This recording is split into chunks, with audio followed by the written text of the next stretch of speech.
Assalamualaikum Pak Gilang. Waalaikumsalam Bu Ida. Bagaimana kabarnya hari ini? Alhamdulillah sehat. Bu Ida gimana kabarnya, sehat juga? Alhamdulillah sehat. Baiklah Pak Gilang, hari ini Bapak akan melaksanakan praktek coaching ya? Benar ya Pak? Benar Bu, coachingnya adalah Bu Eva. Baik, sebelum melaksanakan coaching ada beberapa hal yang ingin saya tanyakan, boleh? Boleh, silakan Ibu. Dalam praktek coaching nanti, persiapan apa yang sudah dilakukan oleh Pak Gilang? Ya Bu, dalam pelaksanaan coaching nanti, saya sudah membuat rubrik penilaian berdasarkan alur Tirta, yaitu tujuan, identifikasi, rencana aksi, serta tanggung jawab. Keren ya Pak. Kemudian kompetensi coaching apa yang ingin Pak Gilang dikembangkan? Saya ingin mengembangkan ketiga kompetensi inti, seperti kesadaran penuh, mendengarkan aktif, dan mengajukan pertanyaan yang berbobot. Nah, dari ketiga kompetensi tersebut, yang mana nih yang secara spesifik ingin diobservasi? Kompetensi yang secara spesifik yang ingin diobservasi yaitu mengajukan pertanyaan yang berbobot. Oh, ya, jadi kompetensi ingin dikembangkan yaitu mengajukan pertanyaan yang berbobot ya Pak.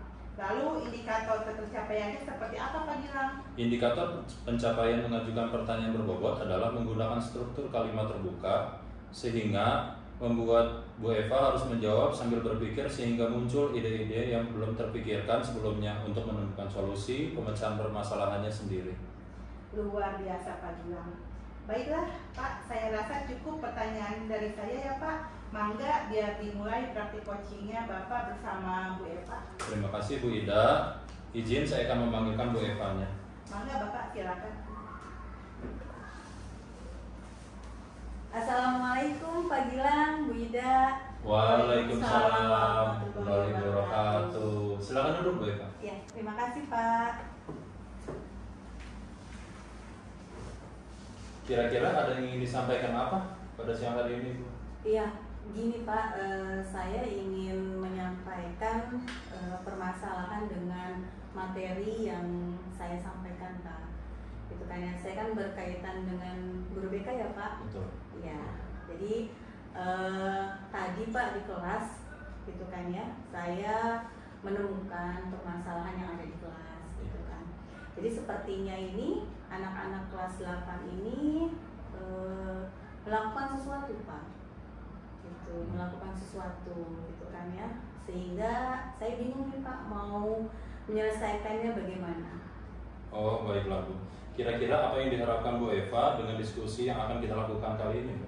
Ya, saya berharap dengan diskusi hari ini saya bisa menemukan solusi bagaimana cara menangani permasalahan yang ada di siswa kita Pak. Oh begitu Bu. Kalau boleh tahu Bu Eva, apa yang terjadi dengan permasalahan di kelas 8 tersebut itu? Ya, jadi pas tadi saya sedang masuk kelas Pak, gitu kan ya, saya sedang masuk kelas, anak-anak ribut Pak, gitu kan ya. Ternyata ada kakak kelasnya, gitu ya, kelas 9 ini, itu membuli Pak, gitu, membuli anak kelas 8, gitu kan ya. Ini sering terjadi. Gitu kan ya, jadi ketika saya cari kenapa penyebabnya, itu adalah adik kelasnya dipalak Pak sama kakak kelas, gitu kan ya, jadi sering dipalak, gitu kan ya, meminta uang gitu, terus setelah itu ya terjadilah keributan Pak, gitu. Oh begitu ya Bu, kira-kira apa yang membuat permasalahan tersebut terjadi dan juga baiknya menurut Bu Eva itu sebenarnya seperti apa itu? Ya, kalau menurut saya sih sebaiknya dikumpulkan Pak. Ya, jadi dikumpulkan, kita cari titik permasalahannya ada di mana, gitu kan ya. Jadi kita kumpulkan dulu siswa yang kelas 8-nya, gitu ya. Mungkin kita kumpulkan di ruangan BK.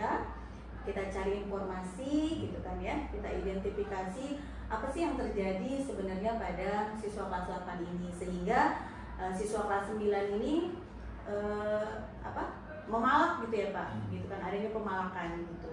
Nah, mungkin nanti setelah itu kita temukan antara kelas 8 dan kelas 9 gitu ya. Mungkin saya akan kumpulkan Pak di ruangan saya, yaitu di ruang BK Pak. Baik. Jadi motivasinya kurang lebih adalah permasalahan ini antara kelas 8 dan 9 yang mengenai permasalahan pemalakan ini ya Bu, betul ya Bu ya? Betul Pak.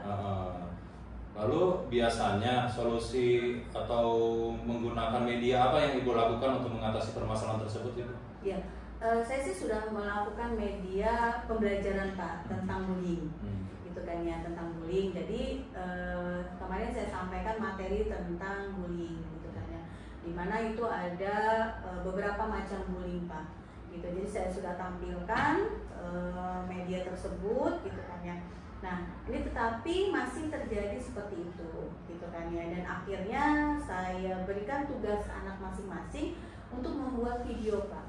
Gitu ya, membuat video, mereka berperan dengan perannya masing-masing tentang bullying gitu kan ya.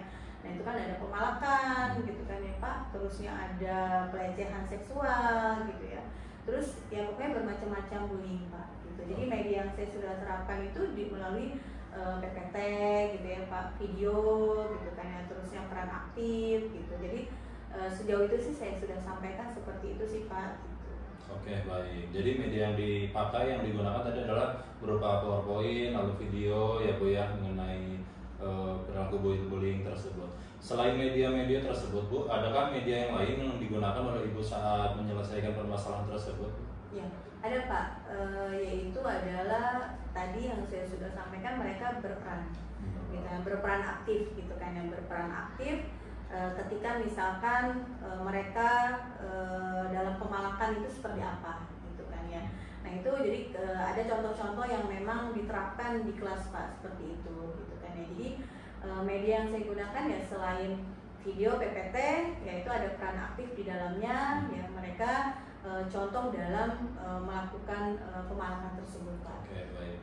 Lalu bagaimana cara Bu Eva menyelesaikan permasalahan siswa yang terjadi tadi Bu? Apakah ada target untuk bekerja sama dengan pihak lain Bu? Ya, jadi saya mempunyai target nih Pak gitu. Saya bersama rekan-rekan guru BK.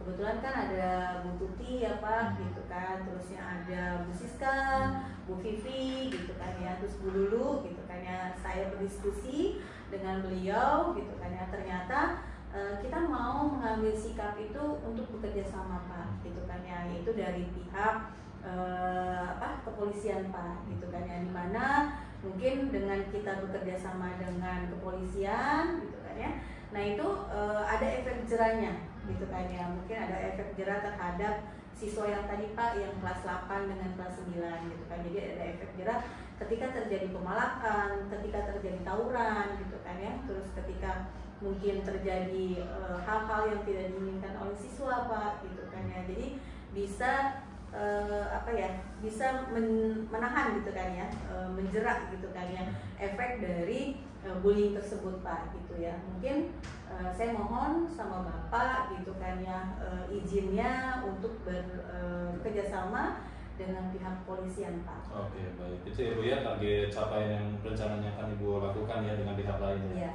Lalu untuk bisa menyiapkan target penyelesaian tersebut, apakah ada proses belajar yang dilakukan yang insya Allah nanti mungkin akan mampu meningkatkan motivasi siswa dan mengakomodir gaya belajar siswa-siswa Ibu nih Bu? Apa yang sudah Ibu lakukan? Ya, mungkin dari tadi kita sudah ada pihak yang terkait ya Pak gitu kan ya, mungkin bisa memotivasi siswa nih gitu kan, tidak lagi untuk melakukan hal-hal yang memang tidak baik Pak gitu kan ya. Jadi sehingga kita juga memfollow up-nya ke orang tua gitu kan ya, agar bisa bekerja sama dengan orang tua supaya menjaga gitu kan ya, memberikan edukasi gitu kan ya, memberikan edukasi terhadap siswa yang memang terjadi tadi di sekolah gitu kan ya. Jadi kita edukasikan pihak yang terkait gitu kan ya. Nah setelah itu mungkin pencapaian target saya yang mudah-mudahan Pak dengan adanya kita bekerja sama dengan pihak lain gitu kan ya, itu menjadikan sekolah kita itu ya sesuatu yang memang tidak akan lagi terjadi gitu kan ya. Mungkin ya yang tadinya mungkin Pak gitu kan ya 100% lah gitu kan ya, tingkat kenakalan anak nih gitu kan ya, mungkin bisa menurun gitu kan ya. Dari 100% itu mungkin bisa menurun menjadi ya kurang lebih ya 50% lah Pak gitu kan ya, dari yang kita kerjasama dengan pihak lain tersebut. Bertahap ya Bu, penurunannya juga tidak mungkin langsung bakal sampai 0% ya, ya. Betul Pak. Gitu. Itu ide yang sangat baik Bu ya, rencana yang mungkin akan Ibu lakukan di sekolah. Lalu apalagi yang perlu Ibu tambahkan atau mungkin ada yang dilakukan berbeda supaya siswa Ibu ini lebih fokus untuk menyimak penjelasan dari yang akan Ibu sampaikan pada saat mengajar maupun mengakomodir gaya belajar mereka? Ya, mungkin agar lebih fokus dalam penyampaian edukasi tadi ya Pak, mungkin kita tidak hanya satu guru saja ya yang mendampingi, tapi ada beberapa guru yang mungkin mendampingi ketika penyampaian materi tersebut gitu kan, edukasi tersebut.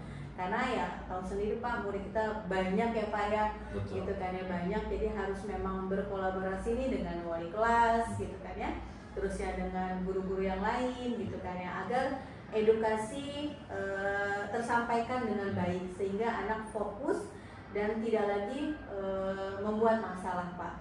Baik. Wah, ini mantap sekali nih Bu ya, luar biasa rencana dari yang akan Ibu lakukan.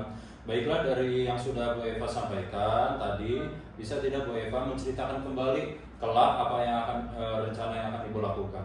Ya.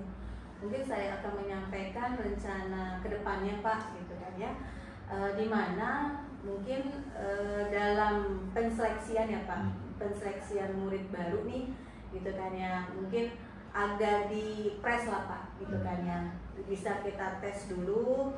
Sekarang ini kan ada tes masuk mungkin ya Pak, tes awal masuk gitu kan ya, dimana mungkin kita bekerja sama dengan pihak-pihak yang lain sehingga kita tidak tidak menerima siswa yang memang ya dari kelas 6-nya ini ya mungkin sudah ada kenakalan gitu kan ya.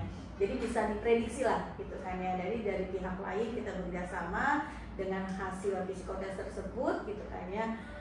Jadi ada yang memang kita pada saat masuk anak tersebut tes gitu kan, ada pertanyaan-pertanyaan apakah pada masa SD-nya pernah melakukan kenakalan dan sebagainya gitu kan ya. Nah ini mungkin dari situ kita bisa menyimpulkan gitu kan ya. Nah setelah itu baru terseleksi gitu kan. Dan untuk apa ya Pak, jangan sampai nih sekarang kan tingkat kenakalan itu semakin tinggi ya di daerah kita ya Pak ya. Mudah-mudahan dengan adanya kita di awal ada seperti itu mungkin bisa mengurangi gitu kan kenakalan yang memang terjadi di sekolah-sekolah gitu. Itu sih Pak rencana saya gitu kan ya, kedepannya mudah-mudahan bisa terdengar oleh Dinas Pendidikan gitu kan yang berkaitan dengan kenakalan remaja. Luar biasa, itu rencana yang sangat bagus Bu. Jadi Bu Eva ini sebenarnya mampu menyelesaikan masalah tersebut sendiri. Nah setelah melakukan upaya tersebut, Ibu kira-kira upaya keberhasilan dari upaya yang sudah Ibu lakukan itu seperti apa Bu?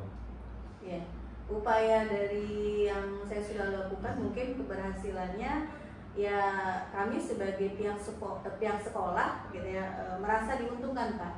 Gitu kan ya, merasa diuntungkan dengan adanya tes di awal tersebut gitu kan ya. Dan kami juga sebagai guru-guru di sekolah gitu kan ya, itu bisa leluasa gitu Pak, bisa napasnya itu ya merasa tenang gitu kan ya Pak, karena menerima anak-anak yang mungkin gitu kan ya semangat belajarnya ada gitu kan ya, dibandingkan mungkin ya di awalnya ada permasalahan mungkin di lingkungannya, di rumahnya gitu kan ya, sehingga ya kenakalan itu terjadi gitu kan ya Pak. Jadi ya mungkin itu yang harapannya seperti itu Pak. Baik. Ya, jadi ukuran keberhasilan yang tadi Bu Eva sampaikan itu siswa diharapkan menjadi lebih fokus ya Bu ya, sehingga termotivasi agar meningkatkan lagi hasil belajarnya, utamanya adalah perubahan sikap dan perilaku mereka menjadi lebih baik ya Bu ya. Dan tidak ada lagi siswa yang mudah-mudahan yang bermasalah, bukan seperti itu ya Bu ya. Iya, betul Pak. Lalu berikutnya kira-kira komitmen apa yang akan dilakukan oleh Bu Eva selanjutnya? Ya komitmennya adalah kita tetap menjalankan kerjasama dengan pihak tersebut Pak, gitu kan. Jadi tidak hanya di tahun ini, gitu kan ya, tetapi komitmen kita selain dengan pihak dari kepolisian, mungkin dari pihak orang tua, gitu kan ya. Jadi memang kita harus bekerja sama, berkomitmen dengan menjaga peserta didik kita dari kenakalan-kenakalan tersebut. Oke, Lalu siapa rekan sejawat Ibu yang akan membantu Bu Eva untuk melaksanakan komitmen tersebut? Ya mungkin untuk bekerja sama ya kami bersama-sama dengan guru BK Pak. Gitu kan ya, dimana ya kita ada 5 guru BK termasuk saya gitu kan ya, mungkin kita bisa berkolaborasi, bisa bekerja sama dengan cara ya menyelesaikan permasalahan ini semuanya. Mungkin sedikit saya tambahkan, bukan hanya dengan guru BK, lalu boleh juga dilibatkan dengan seluruh guru mata pelajaran Ibu ya, dengan wali kelasnya juga, agar kita semua bisa merasa memiliki siswa lah di sekolah, bukan hanya milik guru BK atau hanya milik wali kelas, karena bagaimanapun juga semua adalah anak-anak didik kita yang ada di sekolah ya Bu ya. Terima kasih Pak. Iya. Lalu berikutnya saya alhamdulillah ikut senang dengan rencana yang akan Ibu lakukan. Mudah-mudahan rencana tersebut akan menjadi solusi Bu dalam menyelesaikan permasalahan itu sendiri ya Bu ya. Iya. Baik Pak. Baik Bu Eva, sudah sewajarnya kita sesama rekan guru itu harus saling membantu ya Bu ya, dan berkolaborasi untuk bekerja sama untuk mencari solusi dari permasalahan yang terjadi. Yeah. Saya tunggu kabar baiknya dari Bu Eva ya, dari kegiatan yang rencana yang akan Ibu lakukan. Ya begitu ya Bu Eva ya, betul? Ya, betul Pak. Lalu saya mohon izin pamit ya Bu dari kegiatan ini. Mungkin ada yang ingin Ibu Eva sampaikan sebelum ditutup? Ya, mungkin cukup Pak. Cukup. Sudah cukup bagi saya. Baik, terima kasih Pak. Sama-sama, mohon izin pamit. Ya. Assalamualaikum. Waalaikumsalam warahmatullahi wabarakatuh. Alhamdulillah saya ikut senang Bu Eva dengan rencana dari Bu Eva, dan mudah-mudahan mendapatkan solusi dalam menyelesaikan masalah itu sendiri ya Bu. Ya, terima kasih Pak Gilang. Setelah saya berdiskusi dengan Pak Gilang, saya mendapat pencerahan dan solusi atas permasalahan saya Pak. Baik Bu Eva, sama-sama sudah sewajarnya sesama rekan guru kita saling membantu, berkolaborasi dan bekerja sama untuk mencari solusi atas permasalahan yang terjadi ya Bu. Saya tunggu kabar baiknya luar biasa dari upaya Bu Eva ini. Ya, siap Pak. Setiap progresnya saya akan kabari ke Bapak. Mohon izin pamit ya Pak. Saya mau kembali ke kelas. Baik, silakan Bu Eva. Ya, Assalamualaikum. Waalaikumsalam warahmatullahi wabarakatuh. Baik Pak, setelah saya mengobservasi Pak Gilang, ada beberapa pertanyaan yang ingin saya sampaikan ya Pak Gilang. Boleh Ibu, silakan. Yang pertama, apa yang sudah Pak Gilang lakukan pada saat melakukan coaching ini sehingga indikator ketercapaian pengembangan yang diinginkan terwujud? Baik, setelah saya melaksanakan coaching tadi, saya rasa sudah menggunakan struktur kalimat terbuka, sehingga membuat coach harus menjawab sambil berpikir, sehingga muncul ide-ide yang belum terpikirkan, sehingga coach mampu mendapatkan solusi dari permasalahannya sendiri. Ya Pak, memang benar sekali seperti yang terlihat oleh saya tadi. Pak Gilang sudah hadir sepenuhnya, mendengarkan aktif serta mengajukan pertanyaan yang berbobot, yang bersifat terbuka dan eksploratif. Dan hasilnya coach pada saat menjawab sambil berpikir dan terbuka juga tergali potensi untuk memunculkan ide-ide yang belum terpikirkan sehingga mampu mendapatkan solusi dari permasalahan sendiri. Begitu ya Pak Gilang? Iya Bu, benar.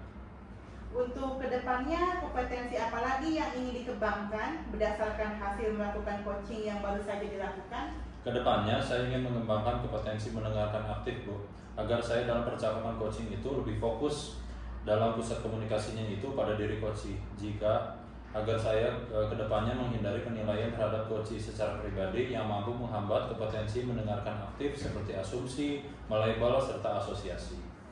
Baiklah, mudah-mudahan di kesempatan lain saya juga bisa melihat bagaimana Pak Gilang mengembangkan kompetensi mendengarkan aktif dapat terlaksana di kegiatan coaching selanjutnya. Terima kasih Pak Gilang untuk hari ini yang sangat luar biasa. Sama-sama Ibu. Assalamualaikum Ibu. Waalaikumsalam.